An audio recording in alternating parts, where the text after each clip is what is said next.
Back in 2017, one straight filmmaker with influence said, I want to make a gay rom-com, but I shouldn't be the one to do that. So he hired a gay man to help him write it. They then decided everyone in this movie should be gay. Suddenly, something happened that never really happened before. For the first time ever, we got a movie, everyone who worked on it was gay. The entire cast, everyone. The straight characters, gay. The gay characters, gay. The crew, super gay. The composer, in his own words in the documentary, as gay as a goose. Everyone was gay. Now that we had this historic moment, we know how much we really lost. Now, I'm talking about a movie that you may have forgotten about, or you may have never even heard of, Bros. I don't know why this keeps happening, but incredibly good gay content keeps getting ignored. I wonder why. Bros is a romantic comedy about two very different guys falling in love. One of them is a big buff bro lawyer, and one of them is a gay rights influencer who is opening a gay history museum. I love the movie so much that I already watched it twice, and I couldn't believe what I was seeing. It didn't suck.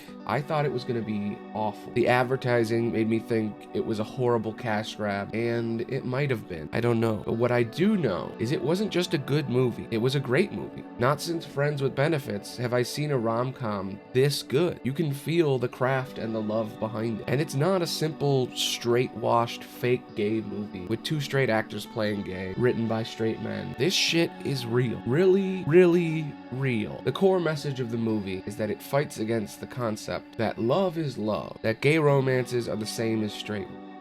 We are all different, and the idea that gay couples are just two super smart, effeminate men that act like women is fucking stupid. A gay relationship is a relationship, but there's two men. So imagine all the things that men bring to a couple and double it. That's what a gay relationship is. And the movie does that. Neither of them want to settle down. Both very distant, and they both are very afraid of talking about how they feel, and they're both incredibly horny all the time. But at no point does it feel like the bro show. It's not a parody. They have very different lives, very different perspectives. One of them is a fighter who never hid in the closet. He's hyper neurotic and afraid to let his guard down. He doesn't want his heart broken. The other guy is a big, strong man, but he's also extremely empathetic. His job is literally helping old people write their wills. Problem is, he hates his life. Deep down, when he was a kid, he had a very embarrassing dream, a goal, a career that he wanted to do, but he's afraid to even say it out loud. But thanks to his relationship, he changes, and he follows his dreams.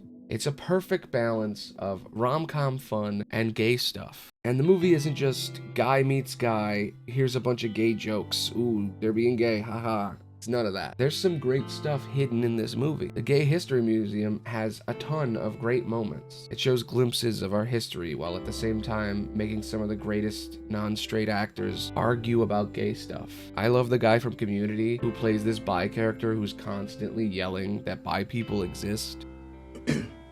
Bobby, when you're ready. What? When you're ready. Sorry. Okay, people wonder if America is ready for its first gay president. I say we already had one.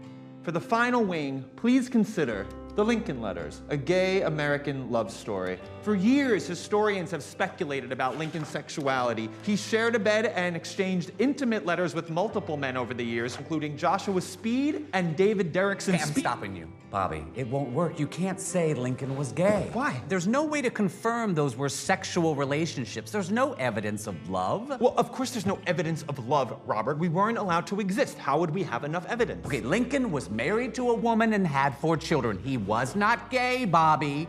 He might have been bi. I am telling you, we have let the world erase gay love stories since the beginning of time. This is our chance to reject the shame and restore the truth. And if we don't do this, we're letting them win. We're letting the heterosexual terrorists win. The heterosexual terrorists? That's right. There are also gay terrorists. And there are bi terrorists, okay? There are many bisexual terrorists. Okay, there are trans terrorists too. Caitlyn Jenner. Enough, people. Let's vote on it. Okay. Looks like we have 2 votes for the great bisexuals of the world. Thank you, someone. And 3 votes for the Lincoln Letters. Lincoln wins. Thank you! It's great. The whole thing is great. And the only thing cut out of this masterpiece were some fun scenes that didn't really fit the tone of the story. I think when this movie was written, it was meant to be way more wacky, but it ended up being really grounded and sweet.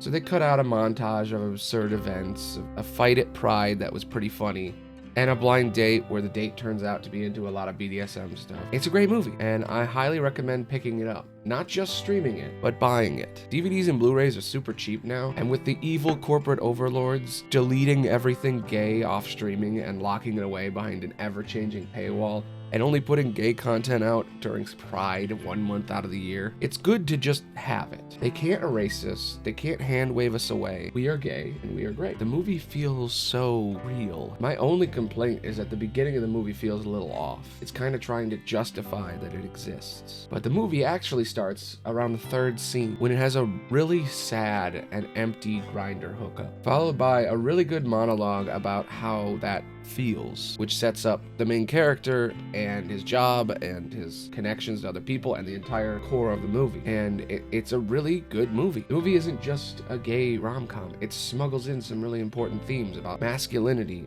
vulnerability. It's about how gay men come in all shapes and sizes. Big, strong gym bros are just as big a part of being gay as much as angry, neurotic, little frail guys are. And the two of them are so afraid to just be themselves, to be open and real. And that's a big problem a lot of us gay single guys have. It's hard for people to actually let their guards down. We are so slow to trust, so afraid to let ourselves open up. Love is messy, and it's risky, and this movie is all about that. Yeah, it's simple. Yeah, it can kind of be easy to forget or ignore, but this movie is important. And the way this movie shows sex is the most awkward and ridiculous and accurate thing I've ever seen. In most media, sex scenes are so often either romanticized and unrealistic or complete and utter fantasies that make no sense. It's never sad or gross or awkward, and this movie kind of shows that sex is kind of weird and cringy. It's not afraid to have a 3-minute scene of just pure and utter unadulterated cringe, and the movie is filled with criticism about all kinds of things.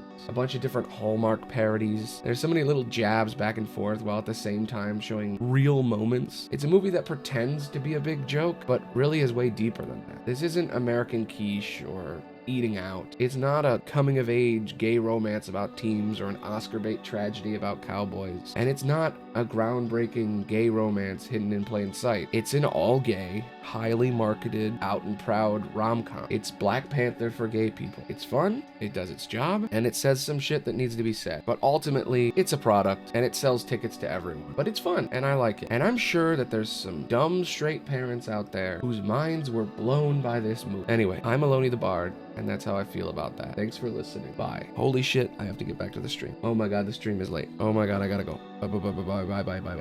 Holy shit, the stream just about to start. You should come onto the stream, it's pretty good. Twitch.tv/Aloney the Bard every single day, 6 p.m. Bye.